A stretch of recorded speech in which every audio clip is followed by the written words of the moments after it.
Akhirnya seorang pemimpin membuat kenyataan yang pasti mengejutkan Kabinet Perpaduan Kerajaan Datuk Seri Anwar Ibrahim. Ramai yang kata kabinet ini, terutamanya daripada pembangkang, kabinet ini tidak bagus, tidak baik. Hari ini saya nak kongsikan dengan kamu. Bagi pendapat saya, kabinet ini adalah yang terbaik daripada kerajaan pimpinan Datuk Seri Anwar Ibrahim. Tapi sebelum saya teruskan berita hari ini, saya ingin mengucapkan ribuan jutaan terima kasih kepada semua yang sudah menyokong channel ini, sehingga channel ini sudah menghampiri 100.000 subscriber. Jadi bantu saya subscribe channel ini, share kepada seluruh pelosok Malaysia, supaya saya juga boleh mengembangkan lagi channel saya. Dan di samping itu saya memberikan Anda info-info terkini politik di Malaysia. Tuan-tuan dan puan-puan, selain daripada nama Zahid Hamidi, Timbalan Perdana Menteri pada hari ini, yang dilantik di dalam kabinet sebagai Timbalan Perdana Menteri, Datuk Seri Anwar Ibrahim. Selain daripada Zahid, satu nama lagi yang menjadi perbualan orang. Ramai yang menyebut nama bekas Menteri Kewangan Malaysia, Tengku Zafrul. Kenapa tidak? Sebab Zafrul yang kalah dengan Zulkifli, tapi beliau yang dilantik menjadi menteri di dalam kabinet. Sebagai dulunya beliau adalah Menteri Keuangan dan hari ini beliau bertugas di MITI. Tuan-tuan dan puan-puan, satu berita, satu pemimpin telah membuat satu kenyataan mengejutkan. Pemimpin pejuang persoal lantikan Tengku Zafrul dalam Jemaah Menteri. Seorang pemimpin pejuang menyelar pelantikan Tengku Zafrul Aziz sebagai Menteri Perdagangan Antarabangsa dan Industri ataupun MITI dalam barisan Jemaah Menteri Anwar Ibrahim dan mempersoalkan lantikannya. Ketua Biro Hal Ehwal Antarabangsa Pejuang, Tariq Ismail Mustafa, pejuang mempersoal sama ada Anwar Ibrahim akan dapat menangani tekanan yang diberikan oleh kuasa asing kepadanya.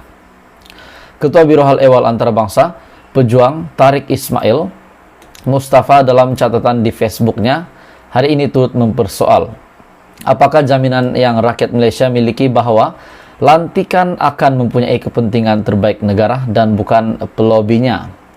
Adakah menteri yang dilantik itu bebas daripada sebarang dakwaan berkaitan skandal RM600 bilion berkaitan Perdana Menteri ke-8 yaitu Muhyiddin Yassin, Panama Papers dan pelbagai lagi dakwaan serius yang dilemparkan kepadanya sepanjang kempen PRU15. Tengku Zafrul sebelum ini yang berkhidmat sebagai Menteri Keuangan dalam kerajaan yang diketuai oleh bekas Perdana Menteri Muhyiddin Yassin dan Ismail Sabri Yaakob, saya percaya bahwa pelabur lebih memilih pelanggan mereka. Kerana apa yang saya dengar bahwa dia melobi dirinya tanpa segan silu. Sedih melihat seorang jantan gadai maruahnya untuk jawatan. Beliau turut bertanya, sama ada Tengku Zafrul akan mengutamakan keperluan syarikat Malaysia dalam perjanjian komprehensif dan progresif bagi perkongsian Trans-Pasifik. Tariq juga turut membidas Anwar kerana tunduk kepada tekanan dan meneruskan pelantikan mengelirukan seperti itu, termasuklah Presiden UMNO Ahmad Zahid Hamidi sebagai Timbalan Perdana Menteri. Jadi tuan-tuan dan puan-puan, masih ada juga yang tidak puas hati dengan lantikan Timbalan Perdana Menteri hari ini, yaitu Zahid Hamidi dan juga Menteri di dalam Kabinet Kerajaan Perpaduan Anwar Ibrahim, yaitu Tengku Zafrul. Pemimpin pejuang ini mempersoal lantikan Tengku Zafrul dalam Jemaah Menteri. Dalam pada itu, beliau ada menyebut tentang RM600 bilion yang dikaitkan dengan Muhyiddin Yassin. Adakah menteri hari ini yang dilantik yaitu Tengku Zafrul bebas daripada sebarang dakwaan berkaitan skandal 600 bilion berkaitan Perdana Menteri ke-8, Panama Papers dan pelbagai lagi dakwaan serius yang dilemparkan kepadanya sepanjang kempen. Jadi, tuan-tuan dan puan-puan, menurut kenyataan daripada pemimpin pejuang ini yang mempersoalkan lantikan Zafrul dalam Jemaah Menteri, juga mengusulkan satu perkara yang mengejutkan, yaitu berkenaan dengan Rm600 billion semasa beliau di bawah pimpinan kerajaan yang dipimpin oleh Muhyiddin Yassin pada ketika itu. Jadi tonton dan buat apa komen Anda berita hari ini? Adakah Tengku Zafrul pun terlibat dengan 600 billion bersama-sama dengan Perdana Menteri Muhyiddin Yassin? Yang dikabarkan duit itu telah diambil oleh kepimpinan semasa Muhyiddin Yassin menjadi Perdana Menteri. Jadi tonton dan buat berita hari ini, pemimpin pejuang persoal lantikan Tengku Zafrul dalam Jemaah Menteri. Nah, adakah selepas ini dinyatakan adakah Tengku Zafrul bakal undur diri ataupun bagaimana? Tapi ini adalah pilihan daripada Datuk Seri Anwar Ibrahim untuk Tengku Zafrul menjadi menteri di dalam Kabinet Kerajaan Perpaduan, di mana beliau hari ini telah menjadi Menteri Perdagangan Antarabangsa dan juga Industri ataupun MITI. Jadi teruskan bersama di dalam channel ini untuk perkembangan terkini politik di Malaysia. Setelah kita mendengar beberapa pendapat daripada ahli politik, daripada penganalisis, selepas Menteri Kabinet Kerajaan Perpaduan diumumkan dan juga sudah mengangkat sumpah, selepas ini selesai dilaksanakan, ramai yang buka mulut.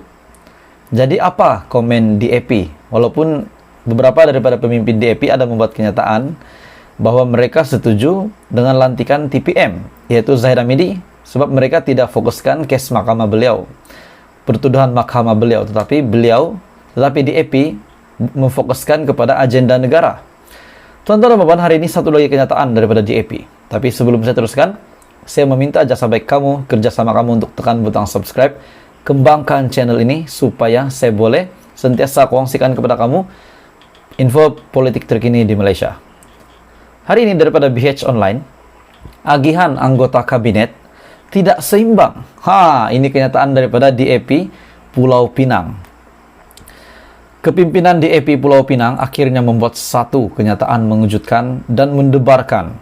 Melihat pelantikan menteri dalam kabinet, kepimpinan DAP Pulau Pinang berkata bukanlah satu agihan yang seimbang, namun tetap bersetuju dengan saiz pembentukan yang lebih kecil ketika ini. Pengerusi DAP Pulau Pinang, Chow Kon Yeow, berkata parti yang memenangi kerusi pada PRU ke-15 berbanding DAP mendapat lebih banyak tempat dalam kabinet yang diumumkan Perdana Menteri Datuk Seri Anwar Ibrahim. Beliau yang juga Ketua Menteri Pulau Pinang berkata, meskipun begitu pihaknya memahami keputusan Perdana Menteri. Rupanya mereka faham juga keputusan yang berasas daripada Perdana Menteri Datuk Seri Anwar Ibrahim.